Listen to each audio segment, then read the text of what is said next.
Last week I was talking with a parishioner who had just returned from a family vacation. It was a week at a beach house with 19 of her relatives. You heard me right, 19 people in one house for 1 week. Now, depending on your family situation, that either sounds like heaven or hell or purgatory. My family haven't all been together in one place for several years now, so I can't even imagine all of us being away on a vacation for 7 days. Now, if you've ever had to plan a family vacation, you know the hopes and dreams that you have, but then there's the reality, which sometimes falls short of the dream for lots of reasons. It can be because of the combination of personalities or just people's way of doing things. It can cause some messiness. And then if discussions of politics or religion get mixed in, it can get even messier. But that's modern family life. That's my situation and maybe yours. Well, today we're beginning a new message series titled Upside Down. We chose this title because in the gospel readings for these final Sundays of summer, Jesus literally turns our understanding of life and faith upside down. He calls us to see things through God's eyes so that our faith can grow. Today, Jesus talked about family life in his day, which in many ways doesn't sound all that different from ours. Well, let's turn to the gospel now. So when Jesus wanted to prepare his followers for the difficult road of discipleship, he said this: "From now on, a household of 5 will be divided, 3 against 2 and 2 against 3.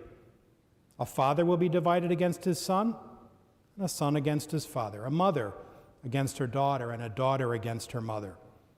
Mother-in-law against her daughter-in-law, a daughter-in-law against her mother-in-law." Now, this passage is one that many scholars refer to as the hard sayings of Jesus. They're called that because they can be hard to hear and even harder to understand. So if what Jesus said sounded harsh to you, you're not alone. After hearing this, some people's reaction is to say, "I thought Jesus was all about peace and love. Why did he want to divide families?" To really figure out what Jesus meant, it helps to understand what life was like for his followers 2,000 years ago. Most of them were Jewish converts who came to believe that Jesus was the Messiah. But following him came with a huge price tag. His Jewish followers were disowned by their families. In the eyes of their parents, they had brought shame on the family. And because they were forced to leave home and ejected from their synagogues, the church became their new family. It's not so much that Jesus wanted families to be divided as he knew it would happen. The message of his gospel was so earth-shaking, so radical, that it turned family relationships upside down. So hearing Jesus say this, predict that it would happen, would have been sort of reassuring to his followers. They could take some comfort in knowing, well, at least it's not just me.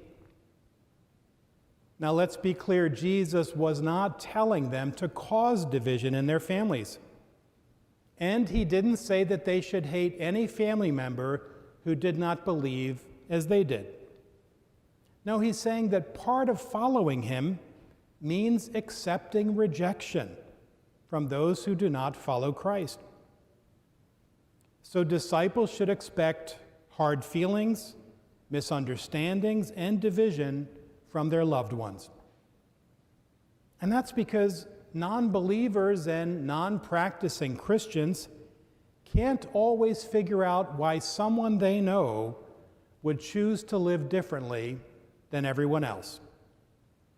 True disciples put Christ first. First before money or possessions, work or pleasure, even first before family and friends. So the life of discipleship is not easy by any stretch.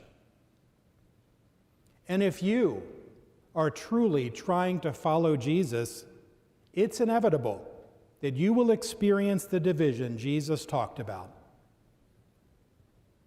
Maybe as I've been preaching, certain members of your family have come to mind. It might be a son or daughter, a spouse or sibling who has stopped going to Mass, or who no longer believes in God or the church. What's unique about today's reality is that oftentimes we're the ones causing the family division that Jesus spoke about, because our anger, our frustration and sadness toward that spouse or child or sibling creates the division. The family member who no longer goes to Mass doesn't stay up at night worrying about it. They've moved on. It's not a big deal to them. And to some extent, this describes every family I know, including mine. I have one brother and 4 sisters.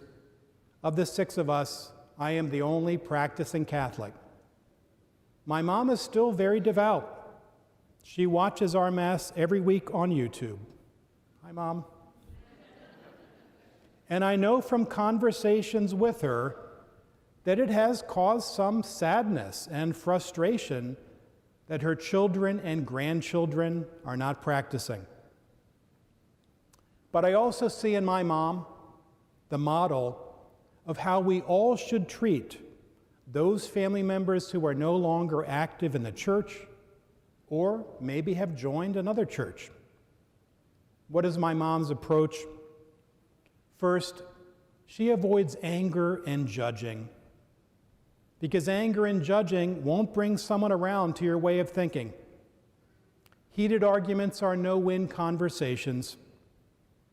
And I'll add that cajoling or nagging them to attend Mass may work at Christmas, but probably won't have any lasting effect. It might even confirm why they don't attend. Instead, let them see how important your faith is to you. Your actions and your attitude will speak louder than any verbal argument you try to win. In conversations, share the ways that you and your parish are following Jesus by serving others in need. And be joyful about your faith. No one wants to hang around a sourpuss. Here's the next thing my mom teaches me. Don't take it personally. Many people have issues with the institution of the church. My siblings, my nieces and nephews, they do. Yet I know that some of them are deeply spiritual and have a strong belief in God. So I try not to take it personally. I don't feel rejected. They remind me of the larger goal. I want them to know the love of God more deeply. That's the goal. So it's the most important thing to focus on when relating or speaking with them. I want them to know that God loves them and has a plan for their life, to know that God is always at their side through good times and bad, that God will always be there for them. That's what matters most. Because when they discover these things, they will be open to wherever God leads them. And we don't know where that might be. It might be back to the Catholic Church, but it might be to another denomination or another path entirely. Does that mean abandoning all hope of them embracing or re-embracing their Catholic faith? No. Hope springs eternal. So we never stop hoping. But we should ground our hope in the words we say in the Lord's Prayer, "Thy will be done." Your will for them, Lord, not mine. So if we don't take it personally, And if we let go of anger, judgment, and arguing, what's left? Well, here's something that my mom is so great at. She stays connected to all of her children and grandchildren. Now, her approach is what I would call more old school. I'm talking handwritten cards and notes with the check enclosed for your birthday. I'm talking about actual phone conversations. My mom doesn't text. And in-person visits. Mom isn't on Facebook. In whatever ways you can, stay connected to those people in your life who aren't connected to the church. Staying connected keeps the door open and lets the person know that you still love and care about them, that you haven't written them off. And here's the final thing I'll mention: prayer. Prayer for ourselves, asking God to give us the right attitude and right words, but more importantly, prayer for them. And here again, my mom is a powerful role model. She has a daily prayer list of the people in her life. Some days it takes her an hour to get through the list. I know she prays for me, as well as for all the members of our family and her friends. Prayer is such a powerful tool. It changes our hearts and has the power to change others. Not change them to be like us, but change them to be more like Christ.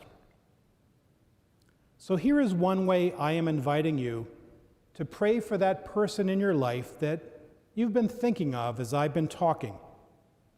At the end of your pew are slips of paper and pencils. If those of you on the ends would pass them down, I'd appreciate it.